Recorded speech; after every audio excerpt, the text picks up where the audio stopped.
Hello, hello, hello, dear ones. It's Kelly Folsom here, and I'm excited to be back with you to do this complimentary demonstration and lecture. I see a couple of you are here. Please let me know if you can hear me and see me okay before I get into the painting. Hey, Deb, good to see you. Let me see. I'll just check on my end and see if, here we go.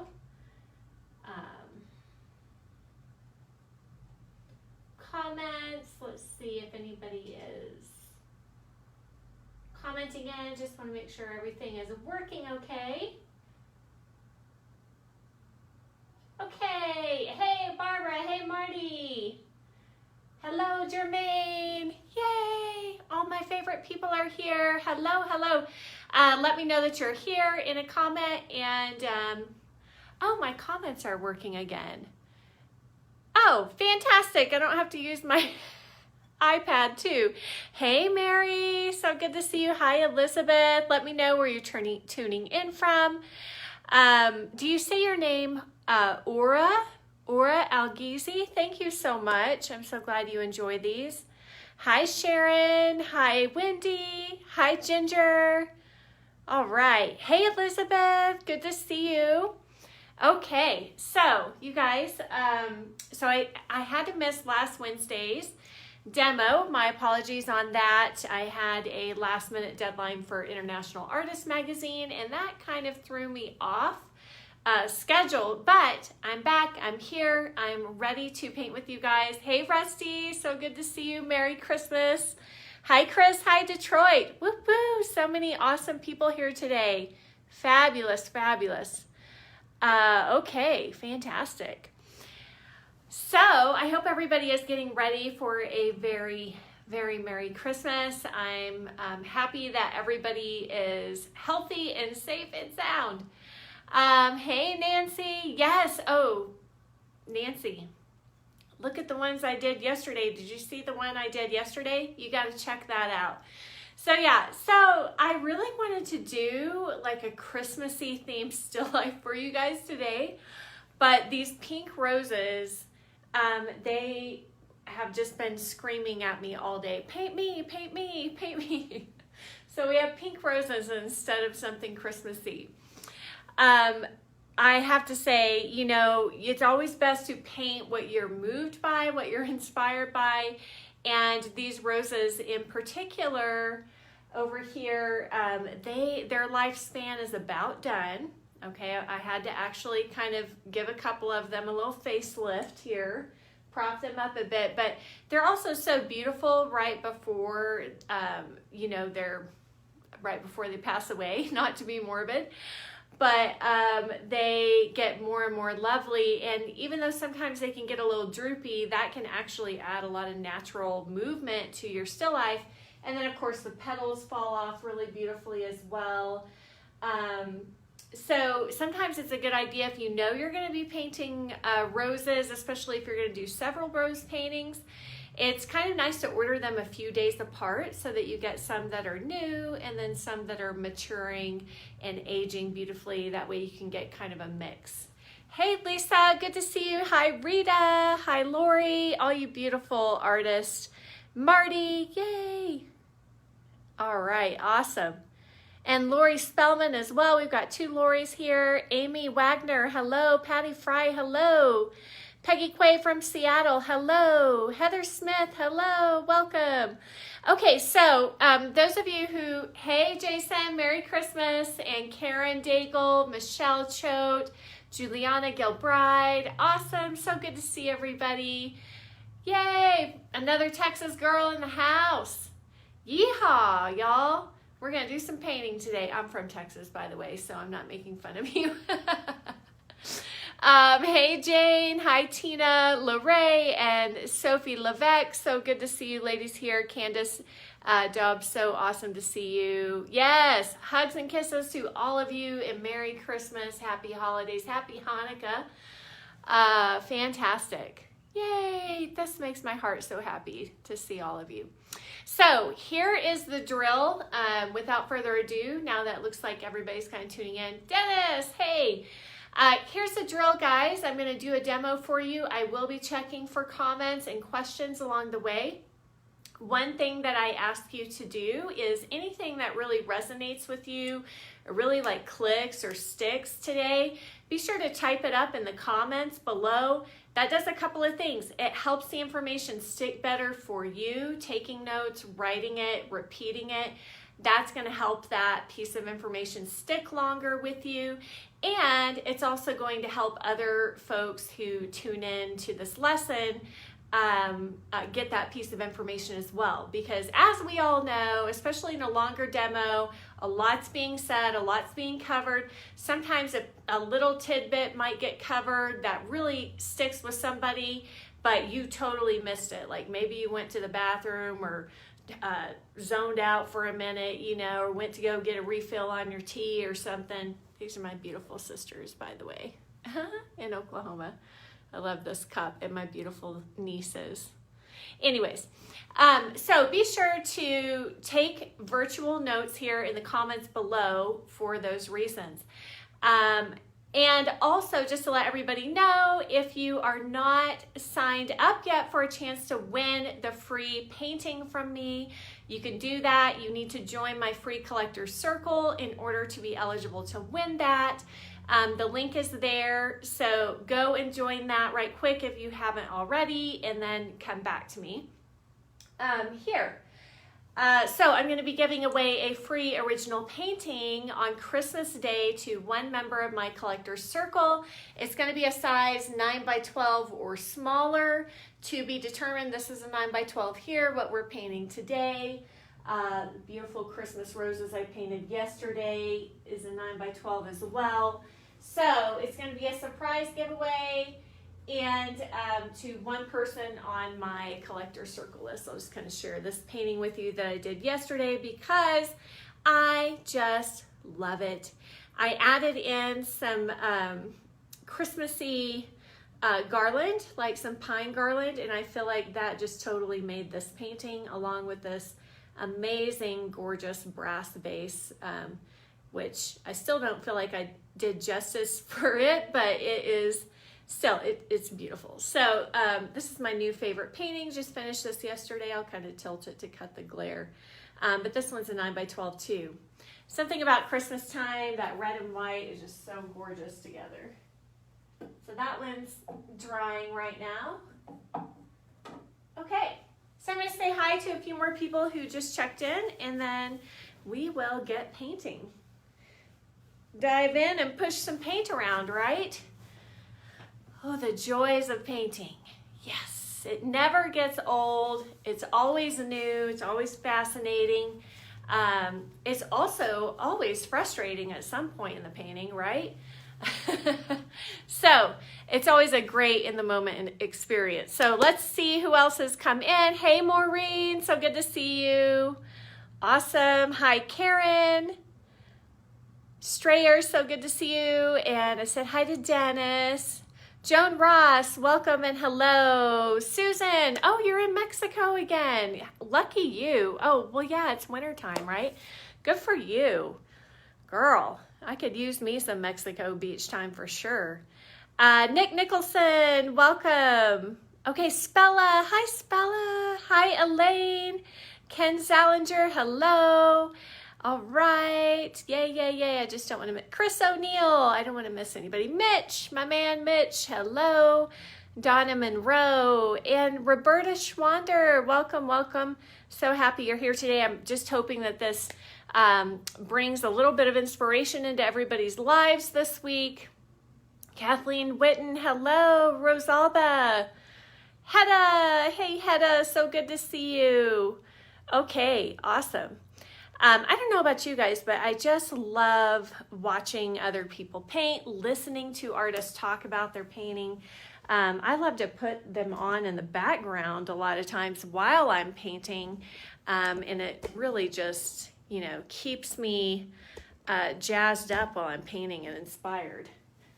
Okay, so I don't think I need this because I can see the comments. I think it had something to do with my app not being updated. All right, so Let me kind of get this to where you can see a little bit of both things, a little bit of the setup, a little, and the painting and the palette. Hey Robin, good to see you. And you're so welcome, it's my pleasure. Okay. All right, so we've got these gorgeous roses here that we're gonna paint, these pink roses. I'm gonna give you like a little, this is the angle I'm actually gonna be painting it more from. So if you wanna take a screenshot and paint along with me, feel free to do that.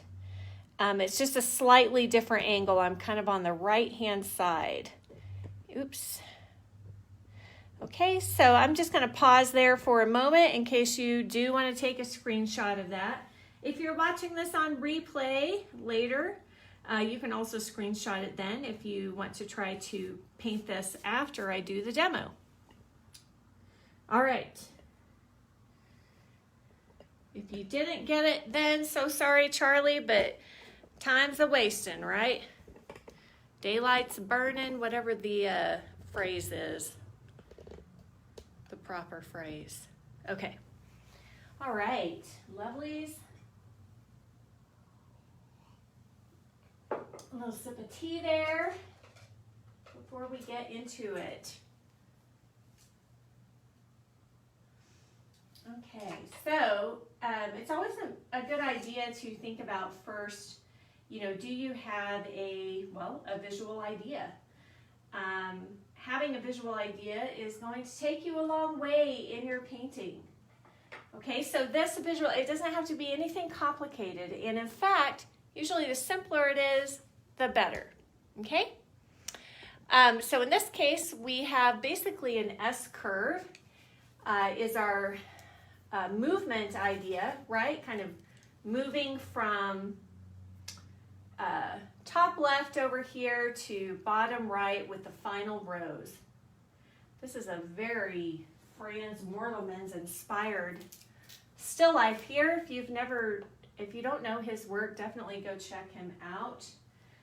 A deceased Belgian artist from the late 1800s, early 1900s. By the way, this is just toned with some raw umber and red oxide. You can also just use burnt umber. Just wanted something kind of warm and transparent to get started. So this is essentially my visual movement here, sort of this S curve, and then with the cloth following through on that off the edge of the table. Okay, S curves naturally bring in a lot of lyrical movement. And with flowers, you know, there's just a lot of movement anyway. So using things like circles, you know, linear structures like circles, S curves, just brings in that little bit of extra movement as well, and flow. You know, as you can see, an S curve has a lot of flow and connection to it. So it's the reason why it's one of my favorite linear designs to use in a painting. Next would be, you know, do you have a color idea? And in this case, the color idea is simply pink and green, right? Complementary color. And then do you have a value structure in place? What's your value structure going to be? And again, simple is always better. I think 9 times out of 10 where I see, you know, paintings sort of go off the rails, either of my own or of students, it's just because there wasn't a simple enough, you know, idea to begin with. And we just sometimes try to throw everything in the kitchen sink into a painting. And that's really where problems start to crop up. Okay, so keep it simple, sweetie, K-I-S-S. Okay, so the value structure here is essentially just light against dark, okay? I hesitated there because I'm like, I might change my mind about that. And you're welcome to change your mind, but just change it with clarity. And when you change it, be clear and be simple. So 3 basic value ideas just to kind of help you guys get started would be light against dark, or do dark against light. Those are kind of the simplest, easiest ones. And typically, yeah, the easiest and can be kind of the most successful as well. The next one would be, and this is where I'm kind of was hesitating in saying light against dark, because the third one could be a middle tone background with lights and darks against that middle tone. Okay, but like I said, I'll kind of make up my mind a bit about that a little later on, just in case I change my mind. Okay, so in that case, you would have a middle tone value in the background and lights and dark accents in the foreground. Kind of want to make this base a little taller and skinnier because I'm using a 9x12. I really wanted to do this on an 11x14, but I'm out of that size. So we'll just compensate here by not making this. I think it's a nice idea to make your objects be harmonious with the scale or proportion of your format that you're using. So if I'm doing something a little taller and skinnier like this, I might just, kind of skinny up my vase or pitcher, make it a little taller. So the fourth value idea, which is one that I really love to use a lot, is the yin and yang. So, and this one could also turn into a yin and yang possibly, but I don't think it will. But anyways, yin and yang is basically, well, just like the yin and yang symbol, you would have, a large portion of the canvas being in dark with a little piece of light on it, and then another portion of the canvas being in light with some accents of dark against it. So just like the symbol looks, of course, you don't have to do exactly 50-50 ratio. But anyways, it's nice to, just have some simple structure to start with. Okay, roses. I like to really look at them as more cubic shaped rather than circles. I'm going to use a little bit of my Merige here to kind of wipe out some of this umber, since this one is light. Majority of these are light. So you could start, and actually the next tutorial coming out for International Artist Magazine is all about roses and their structure and how to simplify them. Okay, so first you could start out with a square like this. And this one is fully facing us, so I'm really only seeing like the front face of the cube here. Okay, and then the next one, I'm seeing this lip plane of this part of the cube, and then this part of the cube is in shadow. Okay, so everything has structure. Everything that you paint has basically 6 sides, just like a cube, a top, a bottom, a front, a back, and 2 sides. And usually you're only seeing 2 to 3 sides of that cube, and sometimes you're only seeing 1. We do have some little layers of shadow here on this one, but it's mostly all cast shadow from Petals. So this one we're only seeing 1. And those are the hardest to get depth into, okay? The ones where you're only seeing 1 side of that cube. All right. It's much easier to get form and depth and dimension when you can see at least 2 sides. So this is one side of the cube here, then we see a little bit of this top plane, a little sliver of that. And then this side of the cube is in shadow. Starting with the cube helps you to see the value changes between these planes much easier. And then I tend to kind of curve it out, but with angles, like a little stop sign shape, little angles rather than curves. Okay. All right, so when you're painting, you really want to take your time with this stage, not rush in too quickly. Really take your time with the setup. I took about an hour just getting everything set up, the paint, laying out the paint, laying out the palette, getting the arrangement the way that I wanted it. Okay. So what about this flower, this rose?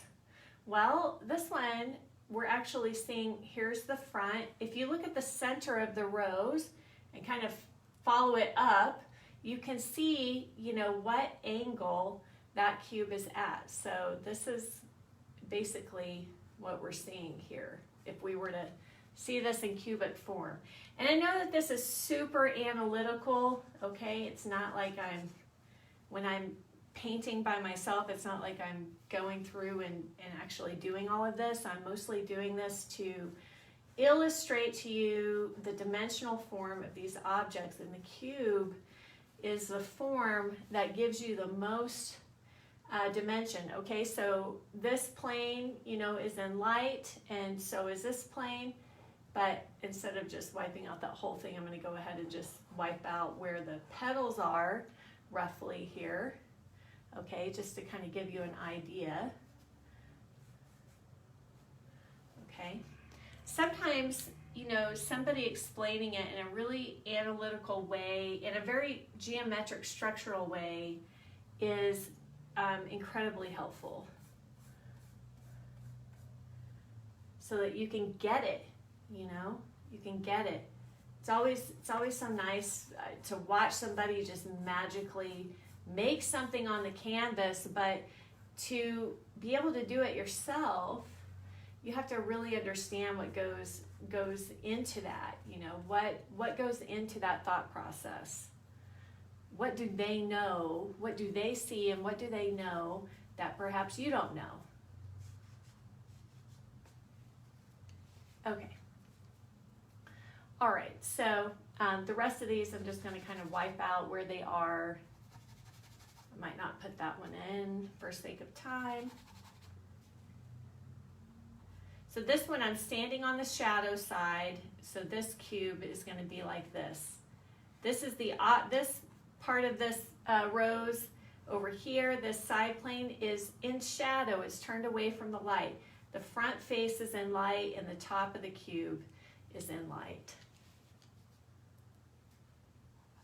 So we don't want that dark line there. I'll just use some Merge to kind of wipe away that light. And where else you see that plane change happening is, say, on the tabletop plane. This plane, vertical plane, to the light is getting a little less light than, say, the tabletop plane. Okay. And then, of course, we have this gorgeous white cloth here in front.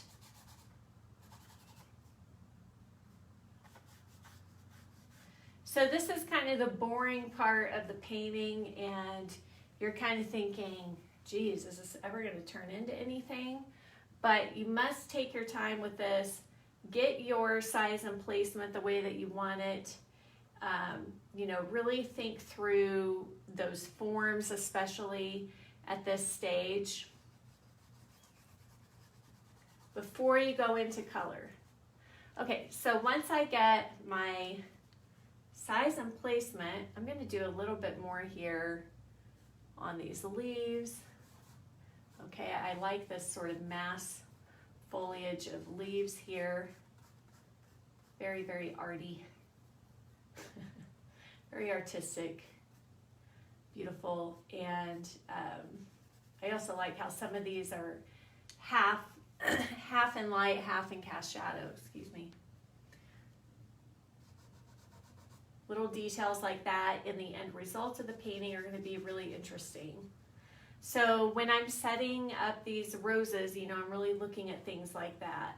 What's the value patterns happening in the leaves? You know, how do the lights or the color in the leaves kind of move the eye through the picture as well? Is there some good overlaps of value contrast? You know, light against dark, dark against light, because yeah, I'm going to leave this one out, especially since this is a smaller canvas. Because whenever you have more dark against light, light against dark, you get automatically like some more visual impact in your painting. All right, so the next thing I'm going to do is go to some background color. And it's kind of like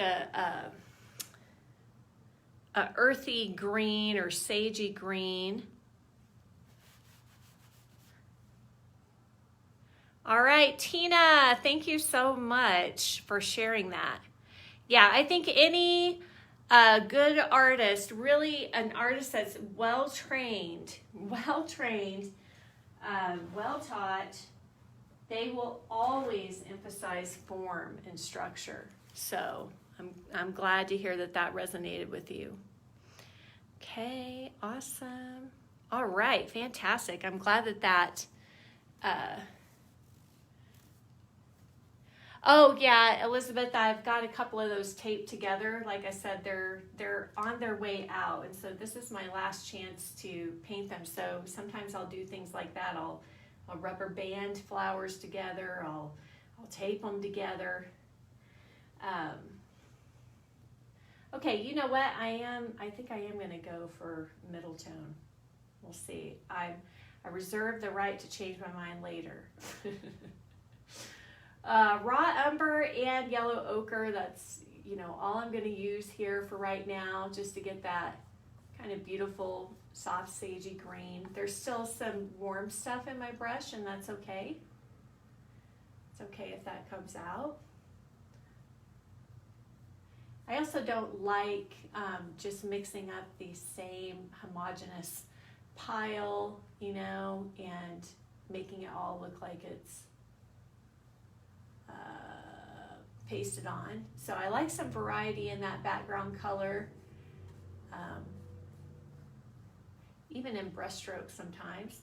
So on this side, let's get some in on this side.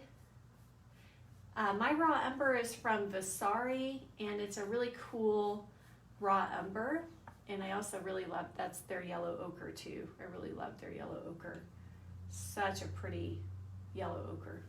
Their paint is very kind of thin, and you may want to put a little paper towel or something in it if it's too runny for you. And then I do tend to store them upside down whenever I first get them, so that that oil just doesn't run out. As you can see, my Naples Yellow Genuine is just slowly sliding down the palette. Of course, your palette may not be almost totally upright for demos, so you may not have that problem. Okay, you want to get in enough of this background color because this does a couple of things. It basically sets the whole mood for your painting, giving a sense of atmosphere. This color is going to be used in pretty much every object for that reason. It's very similar to, say, painting a landscape. Got a little booger in there.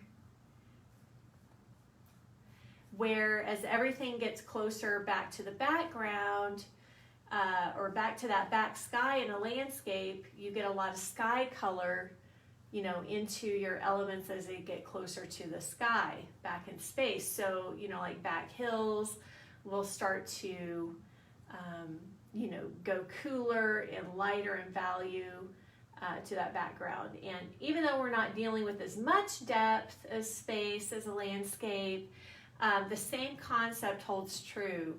Again, to get the illusion of depth, you have to think about atmospheric perspective. It doesn't matter if you're dealing with 2 feet of space, one versus, you know, 200, 2,000 feet of space. You still have to take and try to get that effect of atmospheric perspective in your painting. Okay, so got enough of that down there. I'm just going to throw in some red oxide here for the tabletop plane in with that color, just to kind of get some of that warmth started. Sometimes I like to kind of put it on and then actually drag some of it through with my brush, just creating a little texture. We'll just follow through on this other side over here.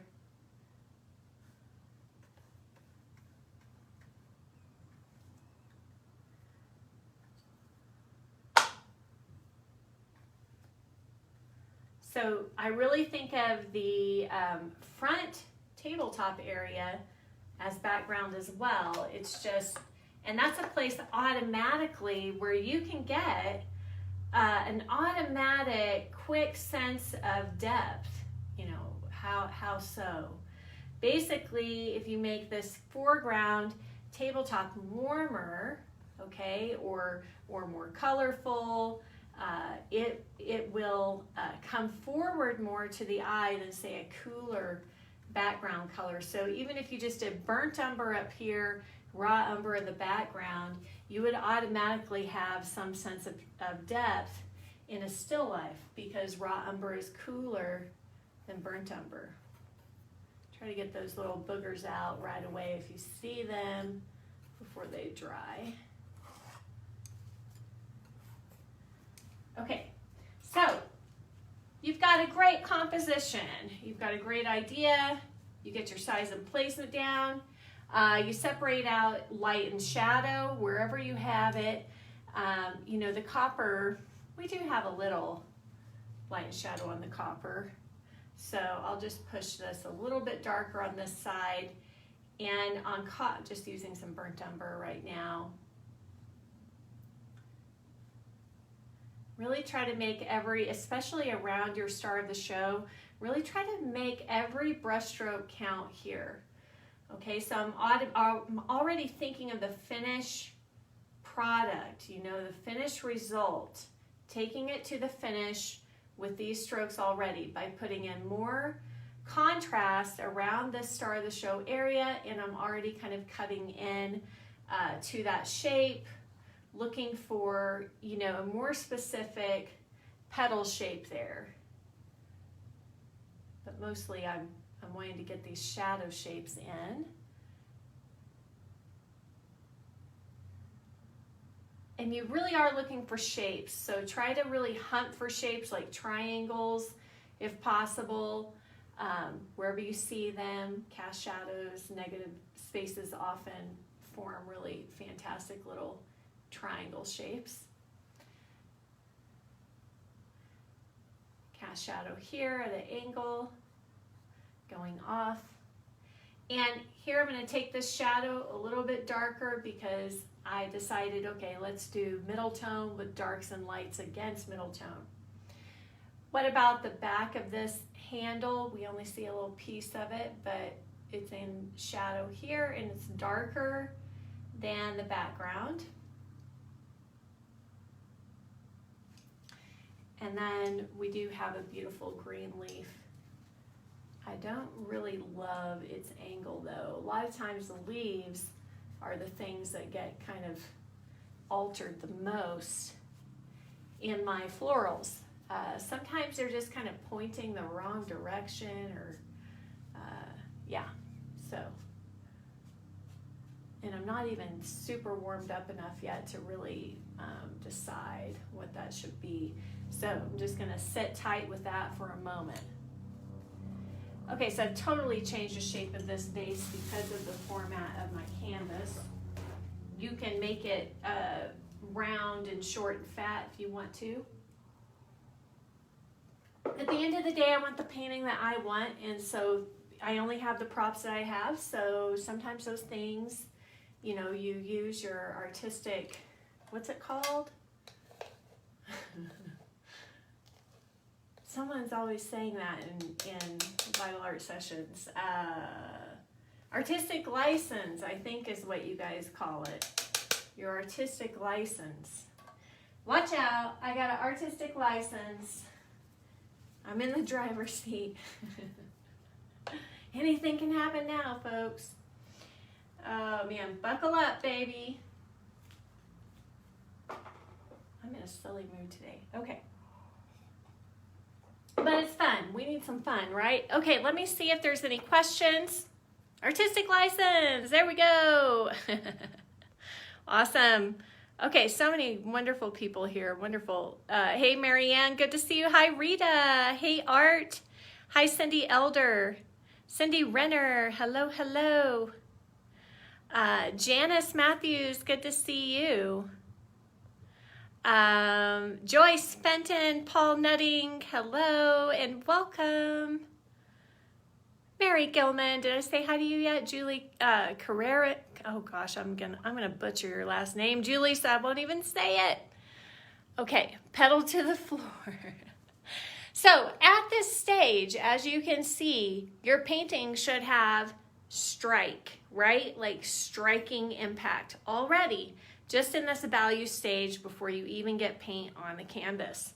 All right.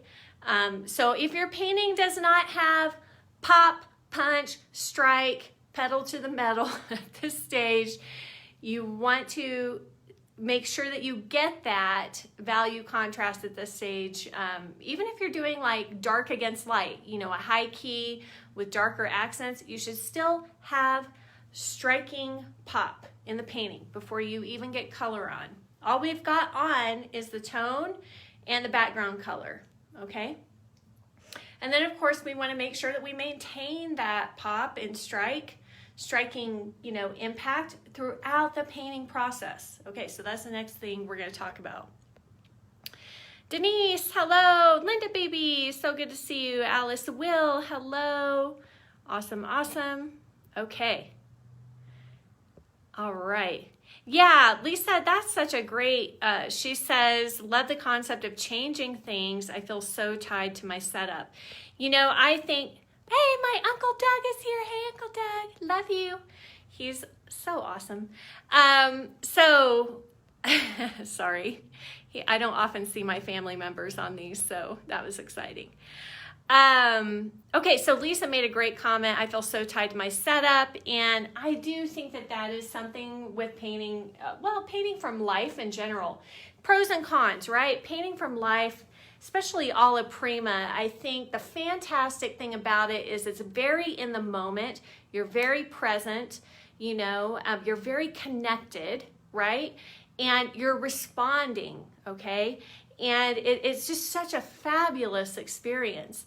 And painting alla prima too, the pro for that is that you're constantly being super decisive, bold, assertive, making decisions along the way. And with each brushstroke, with each choice and decision, you are really pushing your painting forward faster, right?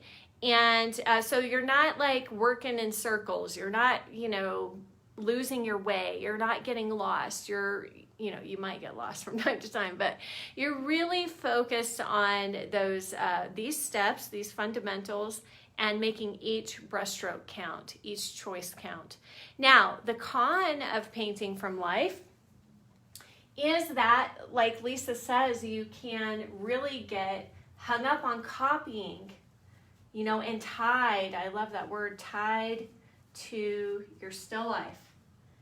I can't tell you how many times I have been wrestling with a painting only to find out, oh, shoot, I am chained to what I'm seeing, you know. So definitely if you can catch yourself in that and pull yourself out of it, that's a good, you know, obviously you want to do that. Okay. We're going to go straight in for the lights here. No hem-hawing around. I'm really wiping the paint out of my brush. And we're going to take some beautiful Krebnitz white from Old Holland. I did put in some Old Masters Merige with my palette knife into this pile. Now I'm pulling in some genuine Naples Yellow Light. This is another lead-based product. That's what makes it so darn beautiful and so darn expensive.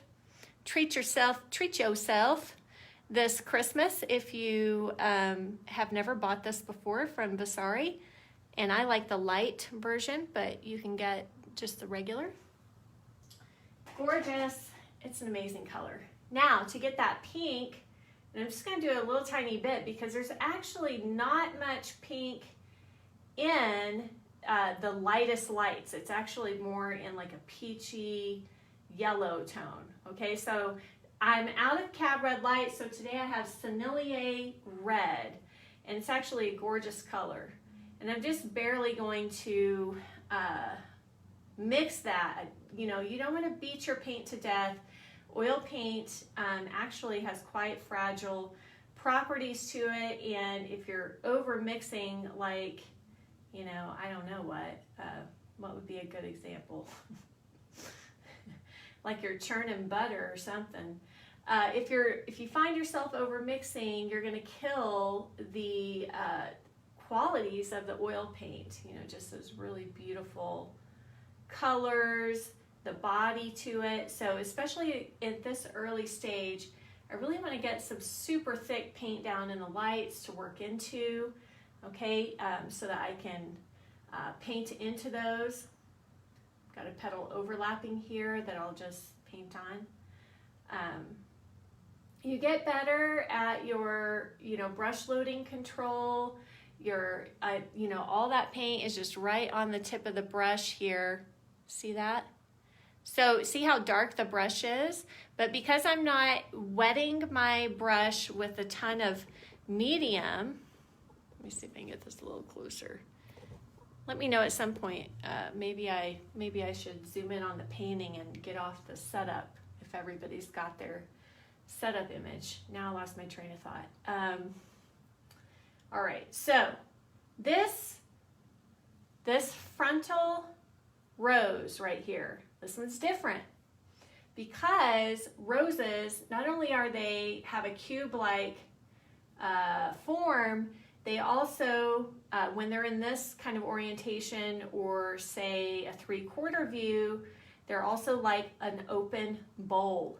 Okay, that means that the outside rim of the bowl, like this, is really catching the light. Okay, so I'm going to paint that light of the rim of the bowl first, super lit up.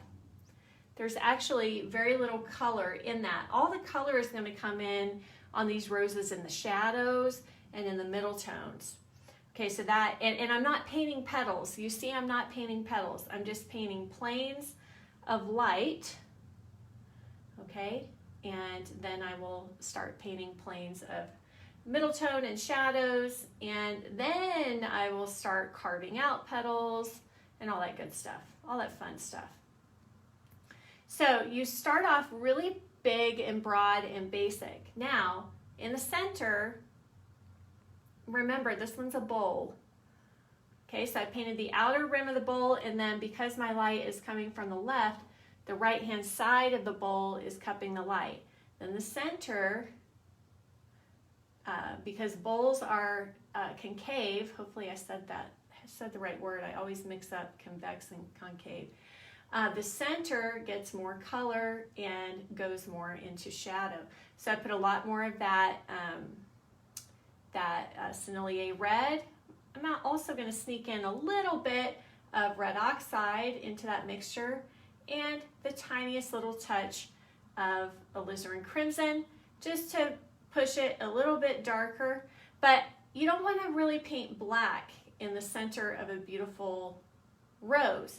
So just be careful of that. I'm going to switch down to a smaller brush to get my darkest accent on this rose. I want it to be darker in value, but I also want more, you can get it by going more colorful. So reds are naturally middle tone on the value scale. Okay, you can also deepen it just a touch with some of that background color for the deepest, darkest shadows in the center. But you don't want to kill the color. Don't put black in there, don't put burnt umber. You know, it just looks ugly. For lack of a better explanation as to why not to do that, don't do it because it looks ugly. Who wants to see brown on a pink rose? Not me. Okay. And practicing, you know, this gives you good practice painting wet on top of wet. Again, we're still not even really painting petals yet. I'm really just painting that value structure. Okay. And we're moving on.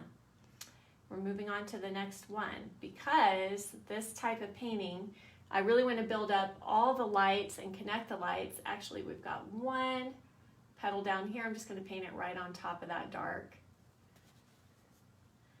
Breaking away. You do get these little petals that kind of break away. Okay. Those ones that are just like, get me out of here. No. really it's just everything spiraling out from the center. And as the outer petals, as they get further away from the rose, they begin to fold out and flatten out. You're going to have some cast shadow in between that folded out petal, and that's where a lot of times I'll use my background color, or I'll just steal something from somewhere else. But a lot of times I like to use the ground or background color to get in some cast shadows. Cast shadows are so great because they give you so much depth in a painting. The viewer, the lay person who really admires your art but doesn't know anything about art will just get the sense like, wow, this feels so real. But they don't really know why. They're never going to be able to point out, oh, I see where you put that cast shadow there. Because the lay person, unless you're an artist, you really don't pay attention to cast shadows, unless you're like a photographer, an artist, someone who's really focusing on aesthetics and light. But the human eye is not built to look at shadow. Okay, I think you guys get the point on that. Black and cad lemon here for, gosh, that cad lemon is so sticky.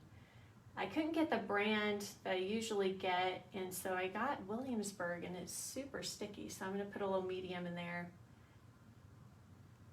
Cad lemon, ivory black, Naples yellow genuine. Let's get some green leaves started.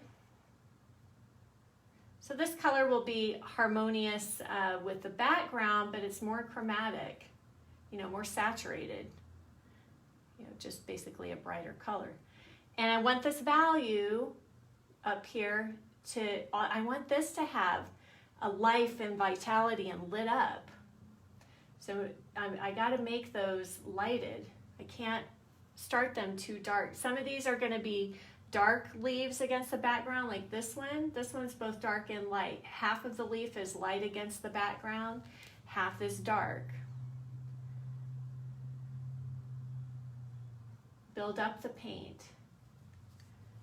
As the paint starts to set up, then you can add more layers, you can carve out shape better, you can modify, but get some life in your brush strokes, in your paint quality. Thick paint in the lights, thin paint in the shadow. Why? It just goes back to what we were just talking about, that us as human beings, our eyes are geared to see by light. We're not nocturnal creatures. Not nocturnal creatures. So we only focus on light. And so to get the illusion of, say, reality here, we want to keep all the focus on the light. Okay, using black and some cad yellow deep. Now for the shadow version of that leaf, same thing over here, cast shadow. I don't have any blue out, but I may have to put some blue out later. We'll see. Straight black here to get this leaf dark against the background. It's all in shadow primarily. Sometimes shapes like this, you might see like 3 or 4 different values on them. In my opinion, it's best to just keep it simple and reduce it down to 1 or 2 values of flat shapes, okay? Or else the shape gets super broken up. And oil painting reads best with bigger shapes. So hard sometimes to wrap our head around that, especially, like Lisa said, if we are tied to our setup, if we're just copying what we see and we don't quite understand yet the principles of art making, of painting. So paintings, are all about big, simple shapes. And then, of course, we have to fit the details right within those big, simple shapes. That's the hard part. Well, maybe the hard part is just reducing it to simple shapes. I don't know. Because sometimes we just want to get in there and like copy everything that we see, and it's just not going to work. Okay, we've got some green leaves over here as well that become dark shadow leaves. And I can always take my background a little bit lighter around that if I want that particular dark leaf to pop. Don't really know quite yet how much I want that to pop, so. Okay. Which of my leaves is getting the most light? Definitely this one because of the angle. So I'm just going to cool that off with a little bit of white as well. Really compare your leaves. Which ones are at a certain angle that are going to catch more light, meaning in this case with the cooler light, they're going to go a little cooler. Okay, and they're going to be a little bit lighter in value.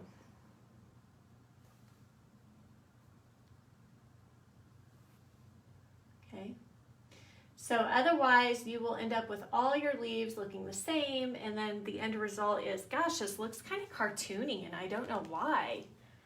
Trust me, I've made lots of cartoony paintings in my day. Okay, let's stop for just a moment and see if there's any questions. You notice I start at the front and center of the whole painting, the star of the show, okay? And then I start working there, and then I work my way out. So it's really critical that you keep the eye more focused here. So build here first, and then start to move outward. You want more detail in the star of the show area, which is almost always front and center of the canvas. The center of the canvas is prime real estate. It's like you got your shop on Main Street and everybody, you know, that's the street everybody goes down. That's where everybody looks when they first look at a painting. Boom, right there in the middle. So you want more detail there. Hey, Keith, good to, oh, wait. Oh, this Carol F.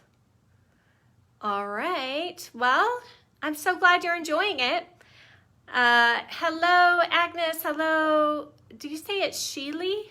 Sheely or Shelly? Maybe it's Shelly. Let me know how to say your name.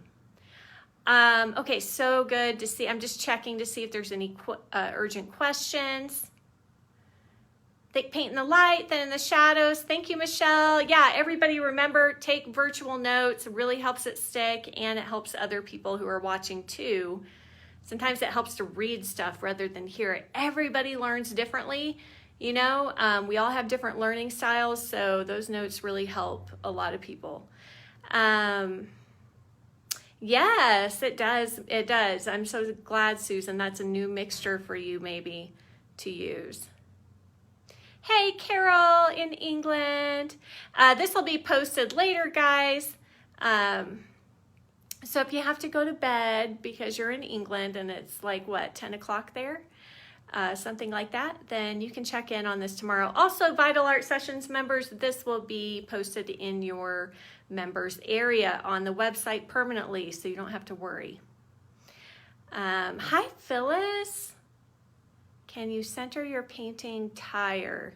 Hey, Miriam, follow up with me on that question. I'm not quite sure what you're asking. Okay, all right. Oh, can you come in closer on the painting? Yeah, let me do that a little bit closer on the painting. I can occasionally, I think everybody's kind of here, so, and then I can kind of occasionally, well, check back in and see. I want to make sure you can see the palette too. See if anybody needs to see the setup. If you guys took a screenshot, will you post a screenshot of the setup in the comments? If anyone asks. help a girl out. Okay, so let's moving right along here. This is an interesting area because the outer petals are getting a lot of rim light, and so it's the edge of the rose is kind of going a little bit lighter. I'm going to throw some green in with my red mixture to get my shadow color. It's the beauty of using complementary color. You've already got shadow mixtures on your palette automatically because those two colors together cancel each other out. You don't need to mix up a whole new color, and in fact, it's probably not best to do that anyway, because then you lose color harmony. Okay, so roses are always a little bit darker in the center. And then I'm going to go a little bit lighter on the outer perimeter here.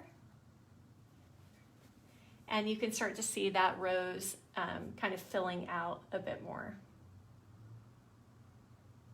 If it's going a little too pink on you for warm shadows, since we're doing cool lights, warm shadows in this painting, throw in a little bit of yellow ochre.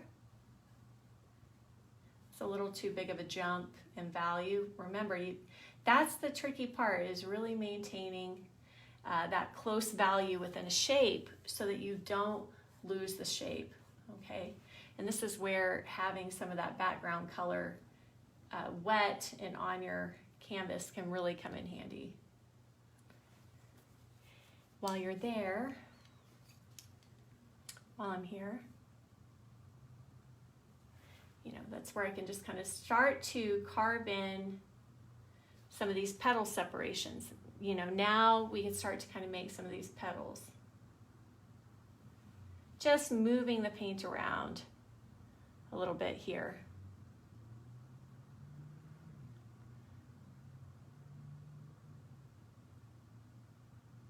If you put enough good paint down, you can really push it around, carve it.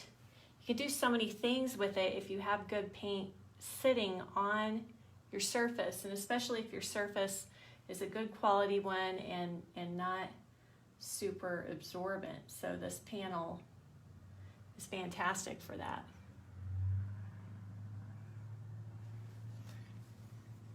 So really do your best to try to make each brushstroke count here. Not to say that you won't, you know, maybe put a new brushstroke over it later, but it's just a mindset. It's a mindset of I'm really paying attention and listening, so to speak, and you know, really trying to make each brushstroke count.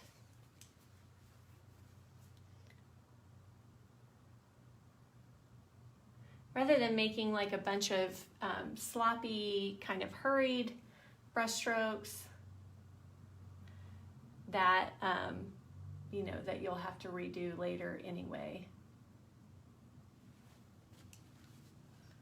So with everything that you're doing, you're just really trying to push the painting forward. So that also means you don't want to get too stuck in one area for too long.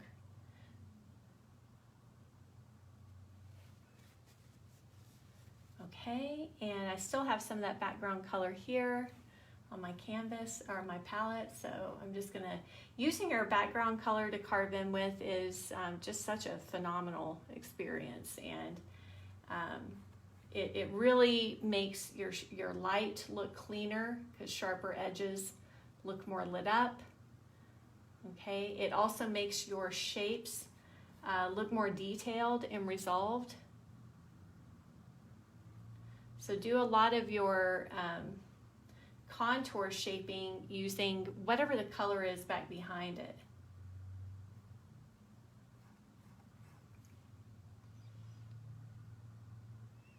So having a simple background color mixture is a good thing in that case. Just raw umber and yellow ochre. So I don't have to, you know, try to get a super complicated mixture going. And then just a little bit darker underneath the hood of that. And I can also use that to carve out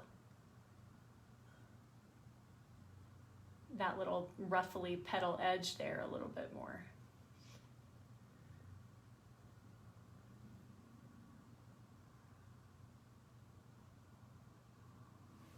Okay. Let's move down to the copper and get some light on that copper. Red oxide, I'm just kind of painting it right into my petal mixture. I do have a new palette coming, but they take so long to make them. This is an Edge Pro. pochade, and they just take a long time to make them. So hopefully it'll be here soon. I need something a little bit bigger. Let's go for burnt umber as well.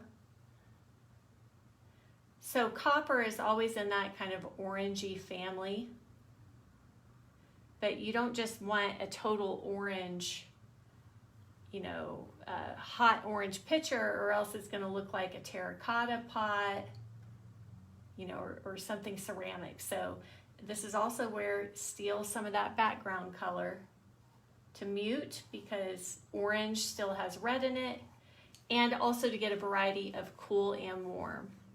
There's no need to belabor this pot. It's just kind of there for moral support. So I don't think we need, you know, a ton of detail on it. But it is nice to make sure that we get a little bit of light on this and some color.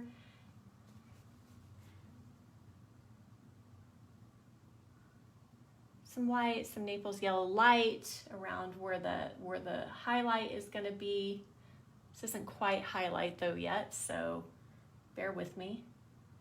Maybe I need a little more color and heat around where that highlight's going to be, so I'm going to throw in some more of the cadmiums in the mix. Copper and brass, you get more color in the highlight than you actually do in the whole vase itself. Okay, so if you put more color anywhere on metal, well, those two metals in particular, be sure to put it in the highlight, not the local color. That's another pretty common, it's actually a lot of pink in it. So I'm going to do some more of that Sennelier red and white, cad yellow deep and some white. Sennelier red, cad yellow deep, or if you have cad red light, that's usually what I use, but I'm out.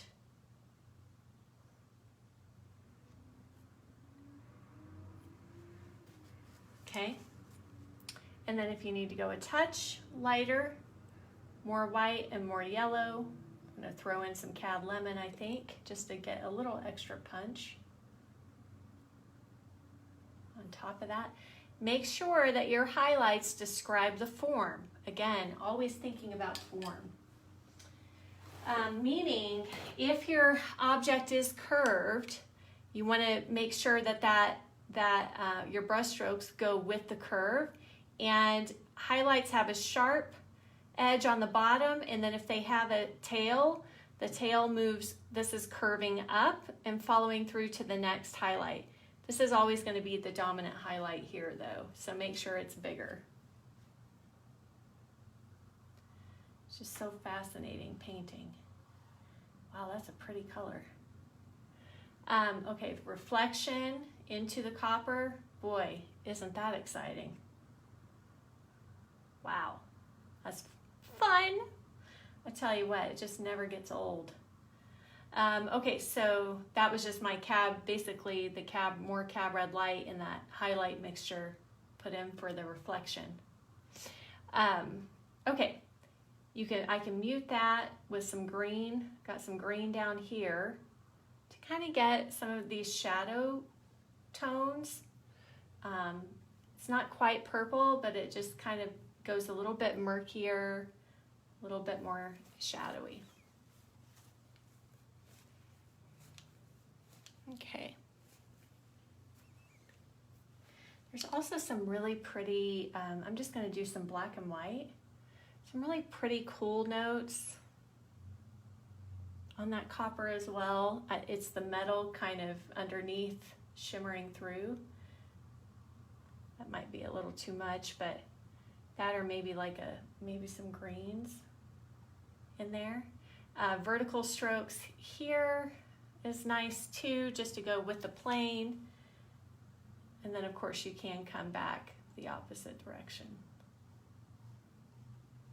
horizontally.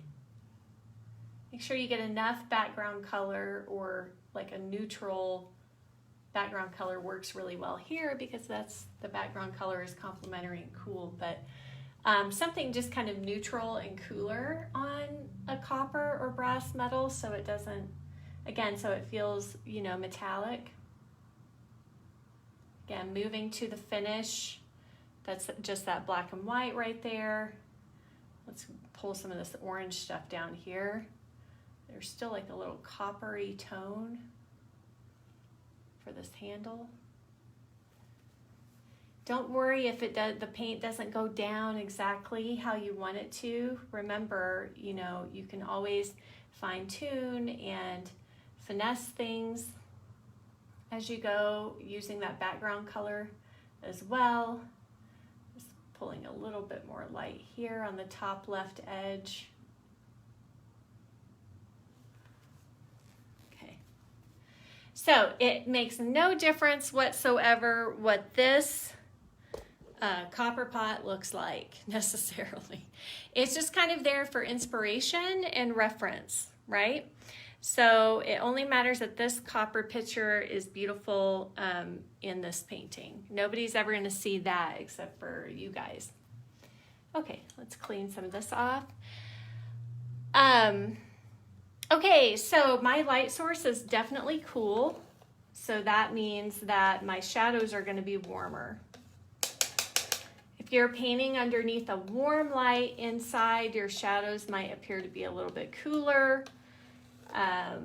Especially if you're painting outside on a hot sunny day, you will definitely have the blue of the sky reflecting in your shadows, giving you warm lights, warm, hot, yellow, sunny lights, and blue reflecting back into the shadow planes. So that in that case, you would have warm lights, cool shadows. Some Naples yellow and white here. So one reason why I really love Kremnitz white is because it's buildable.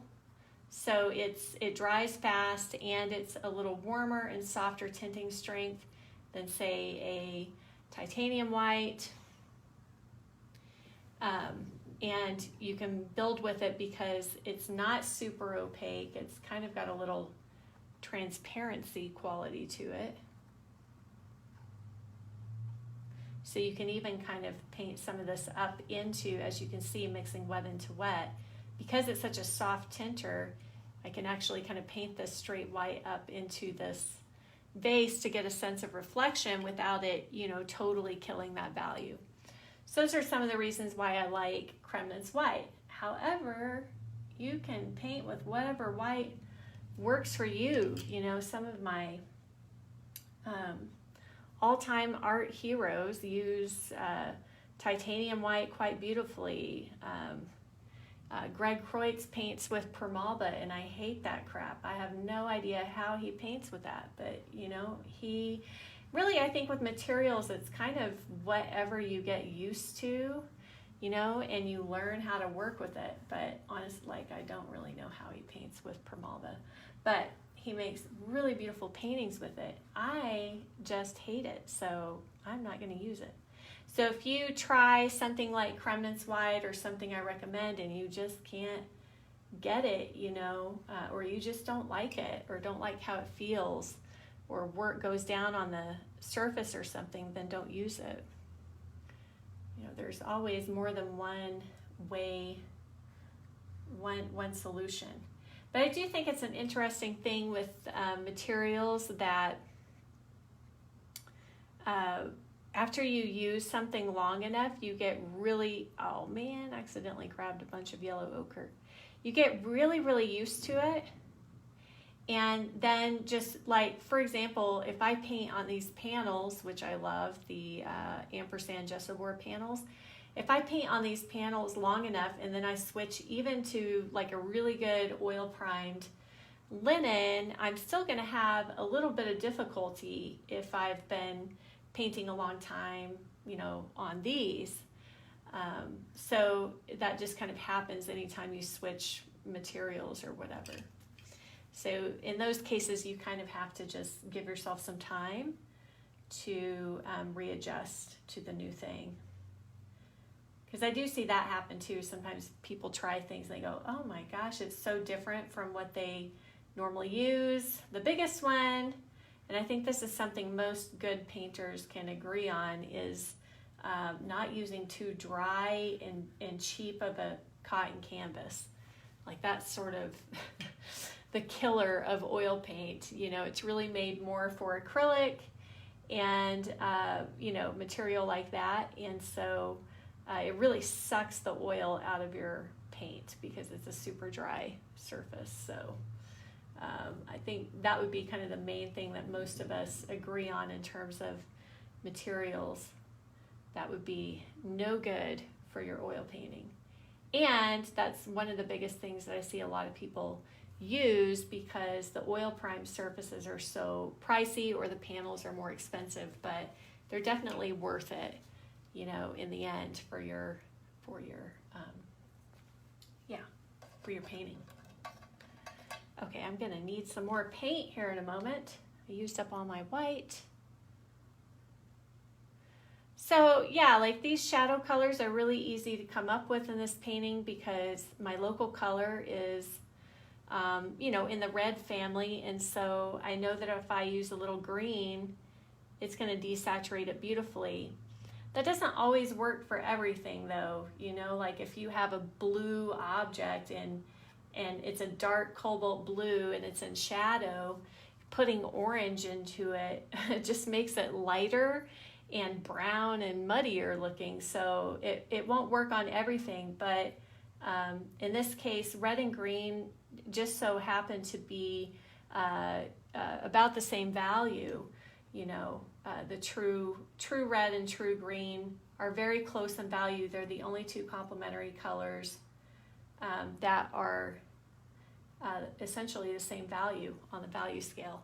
And so for that reason, those two colors work beautifully together to, you know, make shadow colors for one another. Putting a little bit of red into a green to knock it down or desaturate it works really well. Okay, so we need to get some of these overlapping petals. And when you're dealing with overlaps, you need to make sure that you have a hard enough edge, okay, a crisp enough overlapping edge. So for example, these petals overlapping in front of the structure of the rose, you know, you start getting these petals that are folding over and overlapping in front of that. You've got to make sure that you get a sharp enough edge. And sometimes that can take a couple of hits, you know, to get it built up enough.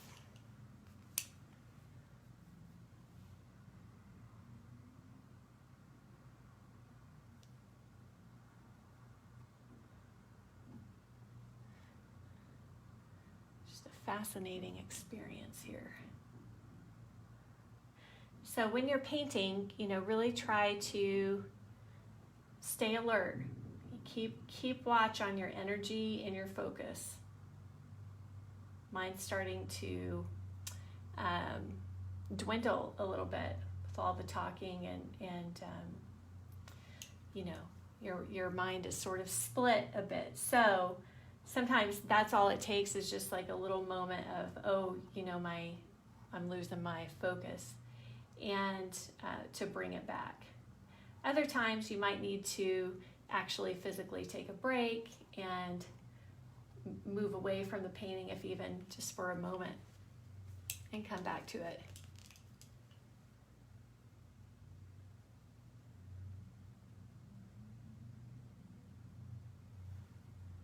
There's a beautiful cast shadow here behind this petal, and remember how important those cast shadows are. You need to take them dark enough, contrasted enough, sharp-edged enough in order for them to really have the punch that they so desperately need.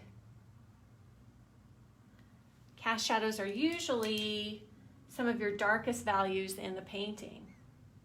All right, and then we have, you know, some stem here. Try not to think of anything as what it is. Try to just see it as like, this is a shape, this is a value.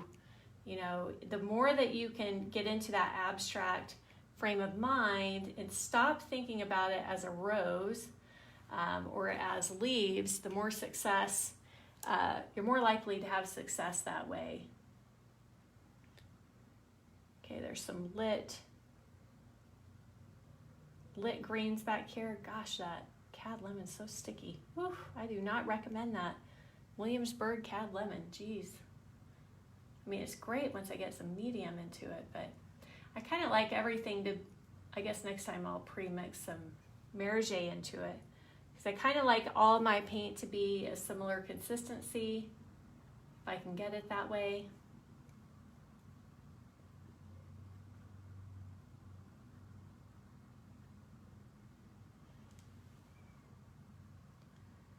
Because again, it's just like an incongruent moment that is frustrating.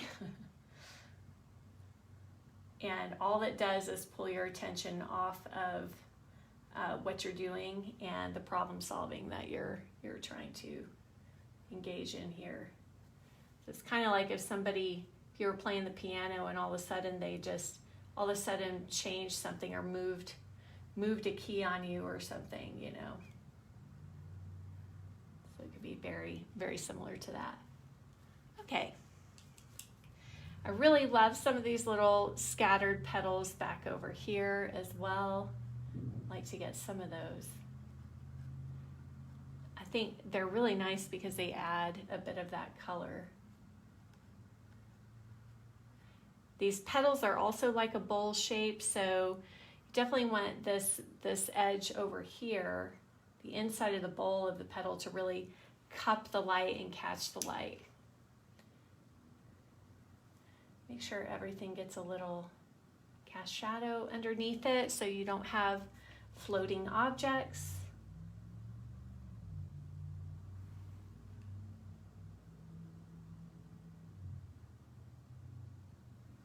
Trying to make good brush strokes each step of the way, even though I'm running out of white paint. Anything further back, you need to make sure that it can have a hard edge in front of the background, but then you need to make sure that whatever is furthest in front has the sharpest edge. Okay, so anything further back, make sure that it gets a little softer edge. We got a little crumpled leaf there, which is beautiful. Painting wet into wet, things naturally start to want to kind of level out. The paint starts to want to kind of level out together. So you've got to reestablish overlapping edges.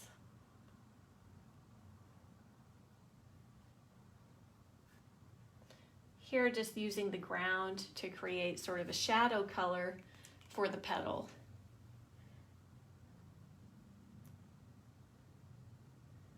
I'll put a little bit of light on this tabletop plane.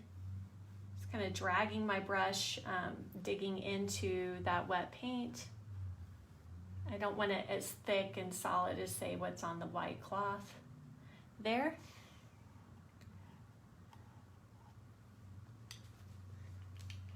And don't forget, of course, as you're going along, just to make sure to anchor everything down with those cast shadows. It's super important. Thank you, Wendy. That's awesome. Thank you so much for typing that out for everybody. Thank you, Michelle. Woohoo. Marlene, you're so welcome. All right. Hello, Joyce. Hello, Deborah. Hello, John. Oh, Lisa, so Kremlin's white versus, I've only used one of Rublev's lead white, and it's a little too runny for me, or a little too stringy for me. Old Holland is stiffer, and so I'd rather have it a little bit stiffer, and then I can put in a little Merge or a little touch of oil if it's too stiff for me to pull it up with my brush. But it's hard to get that. Now, I know Rublev has several lead whites, and I can't remember which one I used. Same thing with Vasari's lead flake white, which is all lead white. It's very, runny. very thin, very like ropey and runny and such. So as you can see, that comes out pretty thick. All of Old Holland's colors are thicker. They use less, less oil in them, less filler, and so there is a bit of a incongruency between if you use an Old Holland white and a bunch of the Sari, but that's why I tend to put some of that Merige in there like I'm doing now. It's actually helpful for you guys to see this. So just kind of mix in a little bit of that. Not too much or I'll run into that problem. And yeah, Dennis, all of the lead pigments are more expensive. So paints just, they're priced by how expensive the pigment that's used to make it. And titanium is a much cheaper, more readily available and readily made pigment. Now with all the restrictions on lead, I think that's really part of why, lead whites are pricier now. It's just the restrictions, because it's not like it's a rare pigment necessarily. Anybody can really make it, but I think it's all the restrictions and that less manufacturers are making it. So, okay. Remember, this is the underside of that box. So this is where all your shadow goes. And if you were to think of this too as a bowl, this would be the underside of that bowl, and it would be in shadow. Okay. And then the top of the bowl is in light. So I'm going to go back to my mixture. This one, I can make it a little less lit up since it's way up at the top, and maybe a little bit quieter in color. So I've got kind of this brown stuff that I've scraped up all my colors together, and it's just a great neutralizer. So I want light up here, but maybe not quite as strong. So I'm just going to kind of fill in that bowl shape with just a general color here, just to kind of illustrate this idea. And then where petals are folded over, and I like to do them in sort of like this stop sign like shape, and your edges should be harder on the outside, softer on the inside. Because these petals spiral out from the center, you'll never have two petals that are parallel to one another. So if you've got two petals that are parallel, you need to change one of them.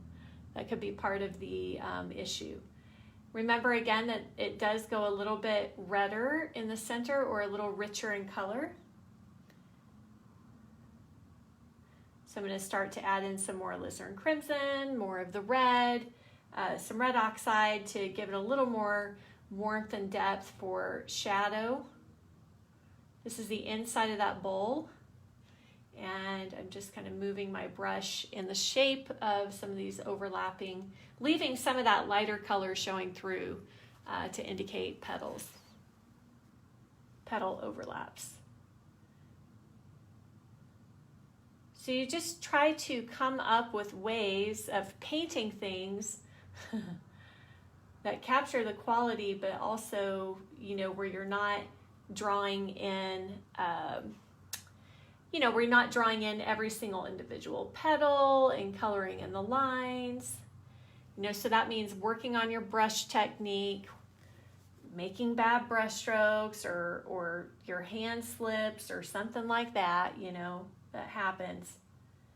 And all of it can be redone. So it's much better to mess up or, make something too big or too sloppy or not quite the right shape. You can always scrape it off. Those are those little,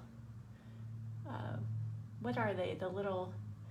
The green bits that were over the, I might paint that one out too, I think, since this is a smaller canvas. If I was doing like a 12 by 16, I think all those roses would be fantastic in there. A little bit of red in there is actually kind of nice. What was I saying? I lost my train of thought. Shoot. Shoot, shoot, shoot. Very hard to talk and paint at the same time. Or to paint well. To do either well, it's very difficult. Both suffer. It's like the explanation suffers and the painting suffers, but such is life. Now, if you want to get back in there and kind of carve in between something, you definitely can. You know, like if you see a little cast shadow and you kind of want to separate that out a little bit more, you could definitely paint some darker stuff back in there. That's no problem.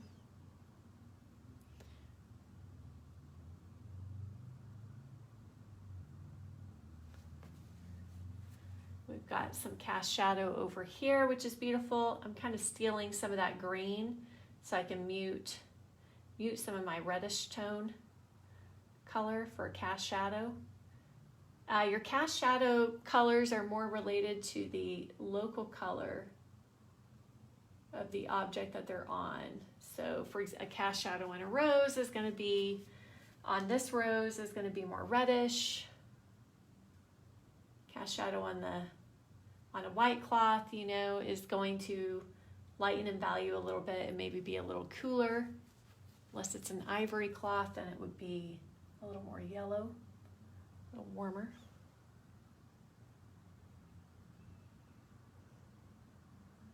That red oxide is really a beautiful color for some of these darker cast shadow tones.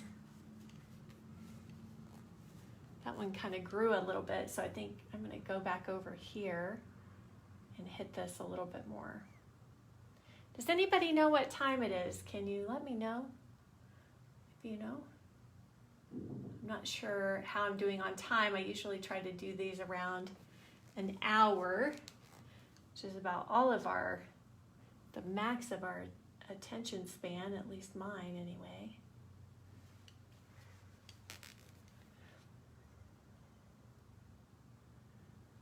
So really try to put in some details where it counts. Try things, you know. Explore, experiment. You know, I think if you're really trying to pay attention and observe and be sensitive to that, and you're putting that into the painting, you know, it might just be that thing that the painting needed to basically kind of transcend, you know, the painting into something really more magical.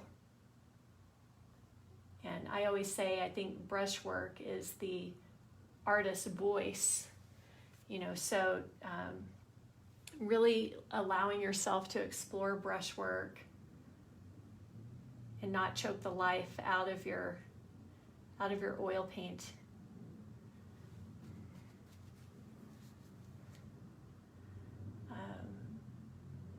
I think that's really where a lot of the magic is, you know, beyond the fundamentals of form and learning composition. The last thing I don't really care a fiddle-dee-doo about is color mixing. Gosh, the emphasis on color mixing these days is just insane. To me, it's like the least important part about painting. But, you know, I think it just gets so overcomplicated. And it's not because I've always been great at color mixing. I wasn't, but I think, you know, color mixing you learn by doing.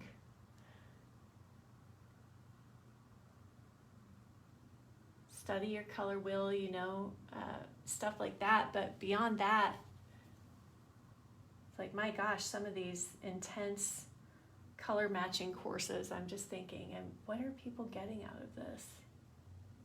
I just don't see the payoff. I think it's pretty useless.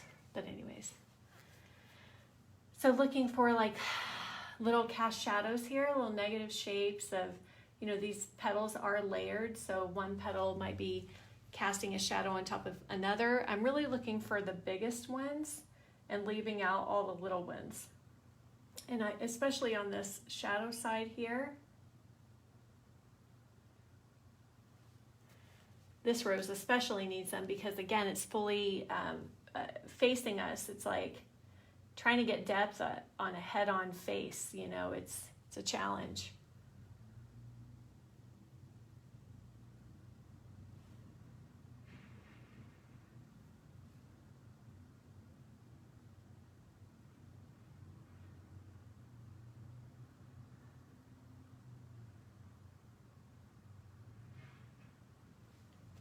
Okay.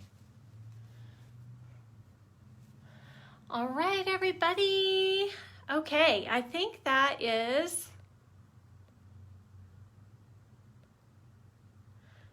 Thank you, Phyllis.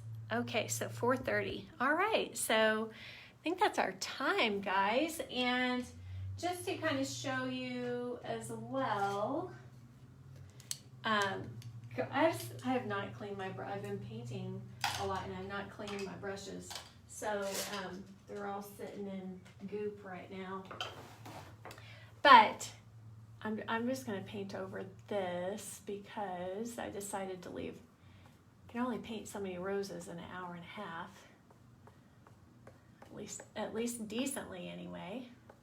So I use a soft hair brush. You can use anything from a sable to, you know, a mongoose, or I don't know if they're making those anymore, but, and you'll see sometimes I'll kind of dip into the contour again, just to get a little more push back on those far edges.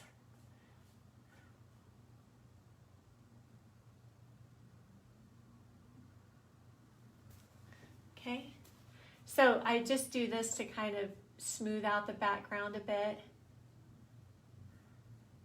I hope this gave everybody you know, the more times you learn about roses and practice painting them, what people can say the same things, teachers can say the same things over and over again, but you know, it's all about immersion. You've just got to immerse yourself in it. And the more times you try it and the more times you do it, the better and better you get. So I'm just kind of smoothing out some of these brush strokes back here.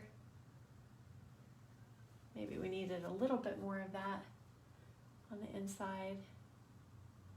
Just see what I'm seeing here.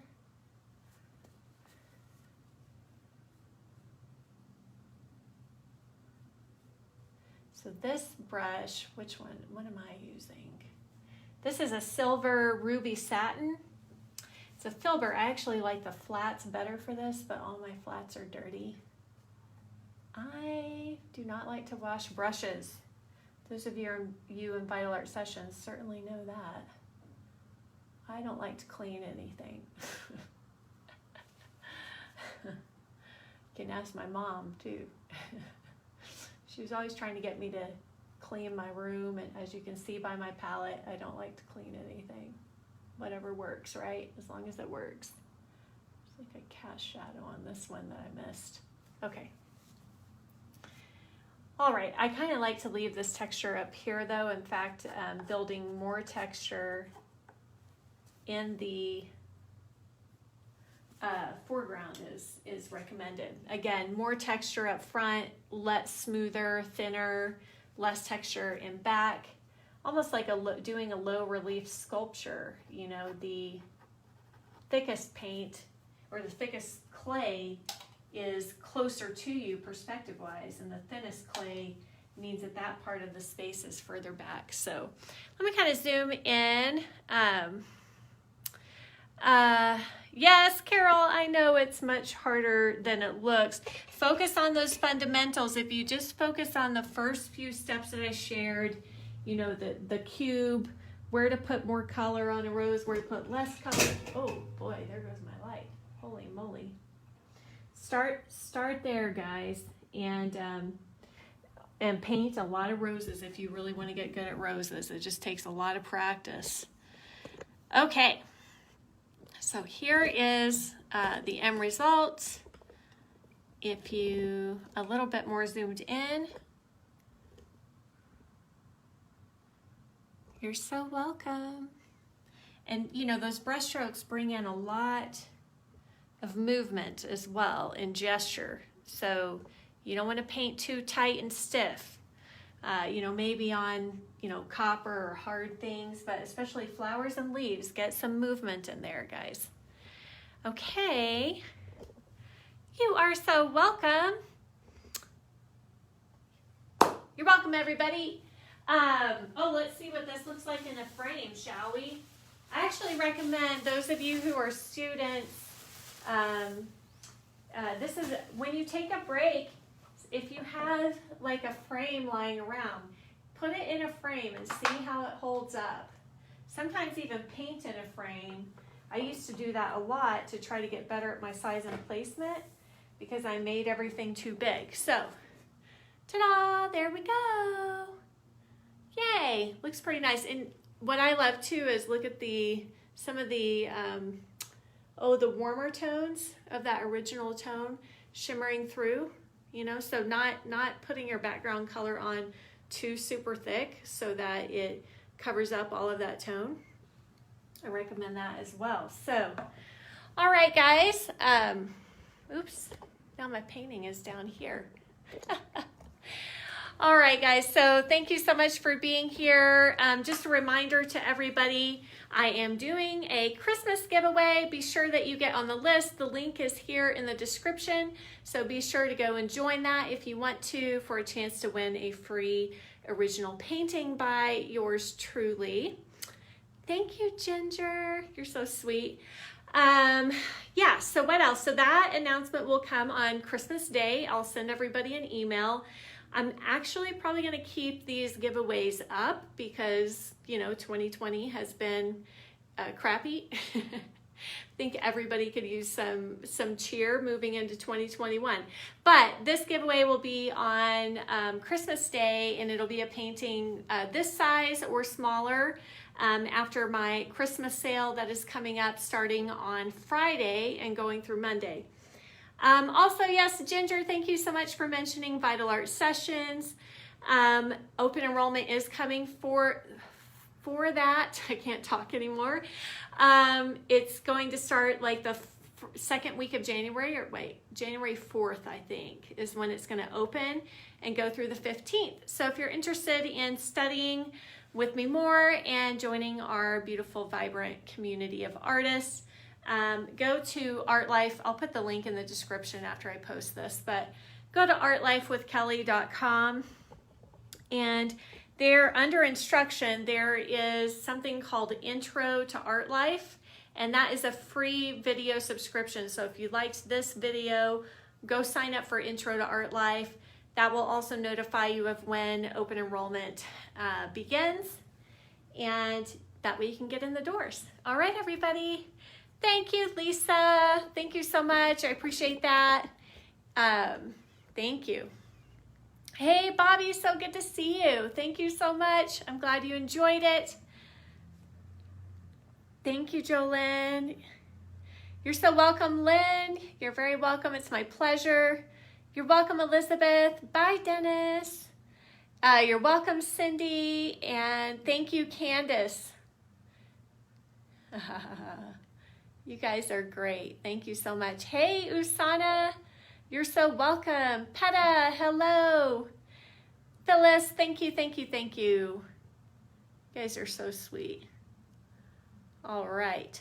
Good, good, good. So this will be posted, and you can go through and rewind to your favorite spots or anything that you missed.